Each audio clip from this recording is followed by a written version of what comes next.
बाकी देखिएगा यहाँ से आप लोग रस छंद अलंकार आप लोग कर सकते हैं। तो रस में क्या क्या क्वेश्चन आपका पूछा जा सकता है। सबसे पहले बता दें, रस का जो शाब्दिक अर्थ होता है, रस का जो शाब्दिक अर्थ होता है वो होता है आनंद। ठीक है ना, क्या होता है? आनंद। ओके। उसके बाद पूछ देता रस हमारे कितने प्रकार के होते हैं, वो सब चीज़ें नहीं पढ़ना। हमें दो ही रस पढ़ना, एक हमें क्या पढ़ना, हास्य रस पढ़ना, और दूसरा क्या पढ़ना, करु रस। दोनों में से यही की इसी की बात होगी।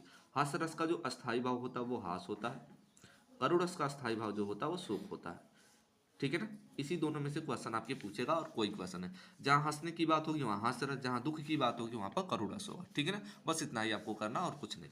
छंद में देखिएगा, छंद में दो ही छंद पढ़ना आपको। एक तो पढ़ना सोठा, एक तो पढ़ना है सोठा, दूसरा आपको पढ़ना है रोला।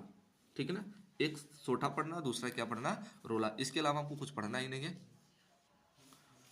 तो हम लोग डिटेल में बात करेंगे सोठा के बारे में। ठीक है ना, सोठा है क्या, सोठा से कौन कौन सा क्वेश्चन बनेगा, कैसे बनेगा। ठीक है ना, एक प्रश्न आना ही है यहाँ से। तो सोठा सबसे पहले जानते हैं, सोठा जो होता अर्धसम मात्रिक छंद होता। कैसा होता, अर्धसम मात्रिक छंद होता। ठीक है ना, पूछ देगा सोठा कैसा, किस प्रकार का छंद है। तो सोठा जो आपका होता अर्धसम मात्रिक छंद होता है। इसमें कितने चरण होते हैं, तो इसमें चार चरण होते हैं। कितने चरण होते हैं, चार चरण होते हैं। क्या होते हैं, चार चरण होते हैं। इसके पहले और तृतीय पंक्ति में, किसमें, पहले व तृतीय पंक्ति में जो होता, तृतीय पंक्ति में कितनी मात्राएं होती ये पूछ देता। तो पहले और तृतीय पंक्ति में देखते हैं हम लोग। ठीक है ना, 11-11 मात्राएं होती हैं। कितनी होती हैं, 11-11 मात्राएं होती है। ठीक है ना, और दूसरे और चौथे जो पंक्ति होती है, दूसरे और चौथे पंक्ति में, दूसरे और चौथे पंक्ति में 13-13 मात्राएं होती हैं। क्लियर। और दो सोठा जो होता है, ध्यान से देखिएगा, सोठा जो होता है दोहे का क्या होता है, उल्टा होता है। ठीक है, दोहे का क्या होता है, उल्टा। बस यही क्वेश्चन आपका पूछेगा, इसके अलावा और कोई क्वेश्चन आपका नहीं पूछा जाएगा। उसके बाद बात करते हैं हम लोग रोला का। रोला क्या होती है, तो रोला आपका ध्यान से देखिएगा, रोला जो होता है ना सम मात्रिक छंद होता है। कैसा होता है, सम मात्रिक छंद होता है। रोला क्या होता है, सममात्रिक छंद होता है। इसमें कितने चरण होते हैं, इसमें भी क्या होते हैं, चार चरण होते हैं। चार चरण होते हैं। ओके। और इसके इसमें जो प्रत्येक चरण में कितनी मात्राएं होती हैं, प्रत्येक चरण में, प्रत्येक जो चरण में 24 मात्राएं होती है। कितनी मात्राएं होती हैं, 24 मात्राएं होती हैं। इसके अलावा आपको कुछ नहीं पढ़ना है। प्रत्येक चरण में कितनी मात्राएं होती हैं, 24 मात्राएं आपके होती हैं।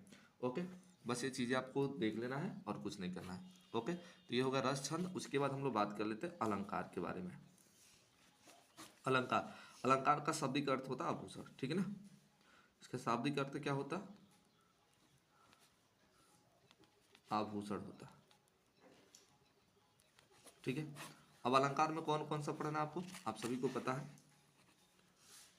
उपमा, रूपक, और तीसरा जो आपको पढ़ना उत्प्रेक्षा पढ़ना है।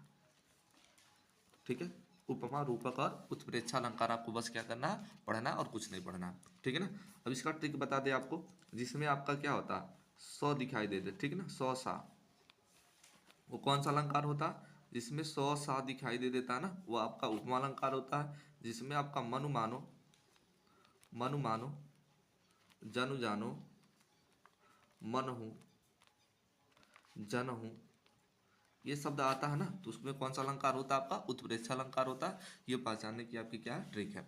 ओके, तो बस आप इसी से पहचान लेंगे सौ सा, जिसमें मन मानो, जन जानो, जनहु मिलता है, ये सब आप क्या होता है उसमें, वो आपका उत्प्रेक्षा अलंकार होता है। बाकी इन दोनों के अलावा जो बच जाता है ना, अगर जिसमें सौ सा आपका मन मानो, जनहु ये शब्द नहीं मिलता है, तो वो आपका हो जाता है रूपक अलंकार। ठीक है, तो यहाँ पर थोड़ा सा इसका परिभाषा भी पूछ देता है उपमा अलंकार। जहाँ पर एक किसी एक वस्तु की तुलना किसी दूसरे वस्तु के साथ कराई जाती है, तो वहाँ पर उपमा अलंकार हो जाता है। ठीक है ना, जहाँ उसके बाद उत्प्रेक्षा अलंकार की, रूपक अलंकार की बात करते हैं, तो रूपक अलंकार में क्या होता है, जहाँ उपमेय उपमान का भेद रहित आरोप होता है। ठीक है ना, वहाँ पर कौन सा अलंकार होता है, वहाँ पर आपका रूपक अलंकार होता है। उत्प्रेक्षा अलंकार की जो परिभाषा होता है, जहाँ उपमेय में उपमान की संभावना प्रकट की जाती है, वहाँ पर आपका क्या होता है, उत्प्रेक्षा अलंकार होता है। ठीक है, ये आपका है, इसको आप लोग कर सकते हो। अलंकार हो गया, रस छंद अलंकार, और उसके बाद जो आपके हैं फैक्ट जो बनते हैं वो सारे क्वेश्चन आगे देखते हैं हम लोग। उसके उसके बाद आपका उपसर्ग है, प्रत्यय। उपसर्ग प्रत्यय आप लोग कर लेते हो, उपसर्ग व प्रत्यय, ये आप लोग कर लेते हो, इसको बताने की आवश्यकता नहीं है। उसके बाद हम आपको बताते हैं नया प्रश्न जो वाक्य होता है। पेपर में पूछता है वाक्य के प्रकार, वाक्य के भेद कितने होते हैं।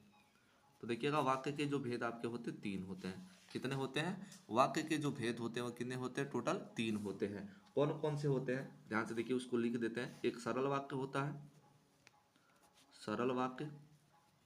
दूसरा आपका होता है संयुक्त वाक्य होता है, संयुक्त वाक्य होता है।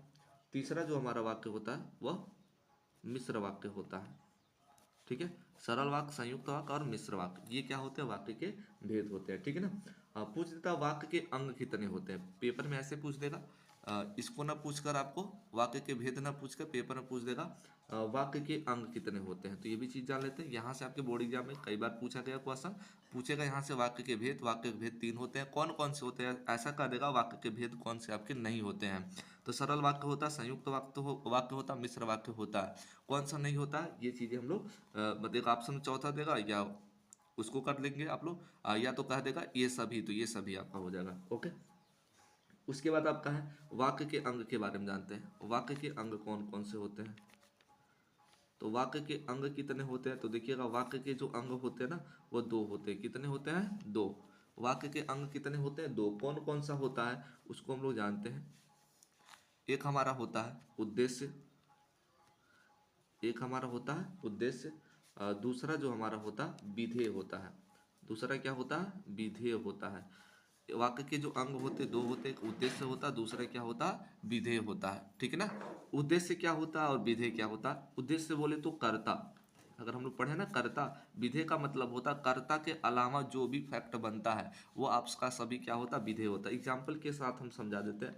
हमने कहा मोहन पुस्तक पढ़ता है, पुस्तक पढ़ता है। तो इसमें उद्देश्य क्या होगा और विधेय क्या होगा। तो देखिएगा इसमें आपका जो है ना उद्देश्य जो आपका हो जाएगा, उद्देश्य जो आपका हो जाएगा, ठीक है ना, ये आपका क्या हो जाएगा? मोहन हो जाएगा। और जो विधेय आपका हो जाएगा, ठीक है ना, ये आपका क्या हो जाएगा? पुस्तक पढ़ता है। ठीक है ना। ऐसे आप लोग बना लेंगे। जैसे हम लोग सब्जेक्ट और प्रेडिकेट नहीं पढ़े हैं, सब्जेक्ट और प्रेडिकेट, ठीक है ना। सब्जेक्ट और प्रेडिकेट पढ़े ना, तो सब्जेक्ट मैंने होता करता, प्रेडिकेट मतलब होता विधेय। ठीक है ना, वही चीज़ है।